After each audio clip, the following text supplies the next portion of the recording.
Patrick, your thoughts on Goldfinger? Goldfinger's great. I really enjoy the movie. I still think it's my second favorite Bond film. But I think I enjoyed it more this time than I remembered enjoying it. And I think I enjoyed a lot of the aspects of the filmmaking that I don't think I really noticed before. And some of the stuff we touched upon, but the seeing the guy attacking him in the reflection in that woman's eyes, I think is so neat. Mm-hmm. The establishing shots of Miami. There's just some really neat stuff. I also think the sound of the guns and stuff is just great in this movie for whatever reason. It's just gunshots really resonate in this movie more so than I seem to recall them doing in the previous two films. It's a very good movie. It's one of the best action movies ever, one of the best James Bond films ever, one of the best spy films ever. Dare I say, one of the great achievements in British cinema. You know, right up there with The Wicker Man and Kess and Lawrence of Arabia. Yeah, it was in the top 70 of the BFI's list of greatest British movies. So I bet you those other three films I mentioned are too. Kess is like a top 10 film according to the BFI, I think, and rightfully so. That movie's amazing.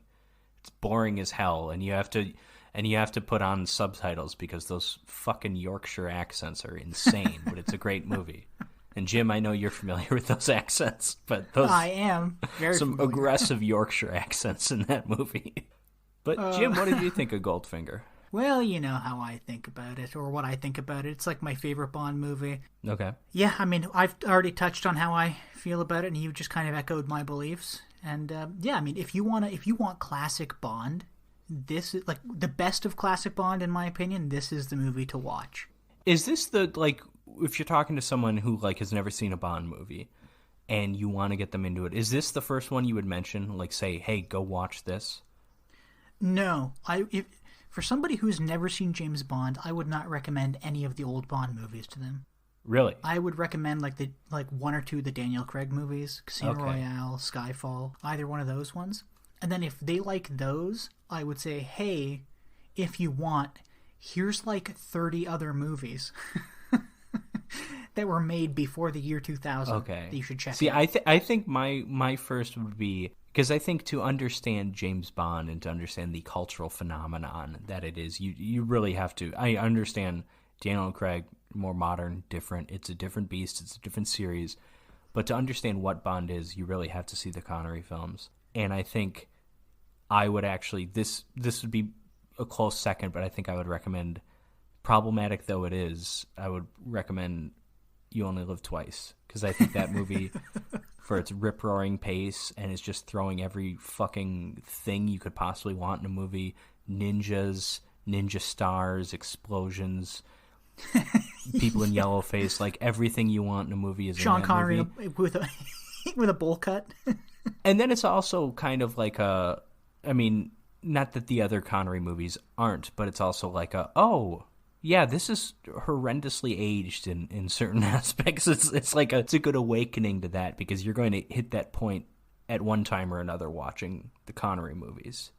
And that opening scene of Diamonds Are Forever is just the worst thing I've ever seen. I don't want to watch that. I want that can't be your Diamonds Are Forever. I don't want to be your first introduction to Bond is kind of problematic. I think you got to build up to that's it. probably Plus, Diamonds Are Forever is a very that's probably good the worst one. Yeah, I mean, I would definitely say, You Only Live Twice and Goldfinger. But, Goldfinger's my fave. Yeah, I think this is, again, going back to From Russia with Love, which I think is just about as good as this. This is a much more modern pace to it.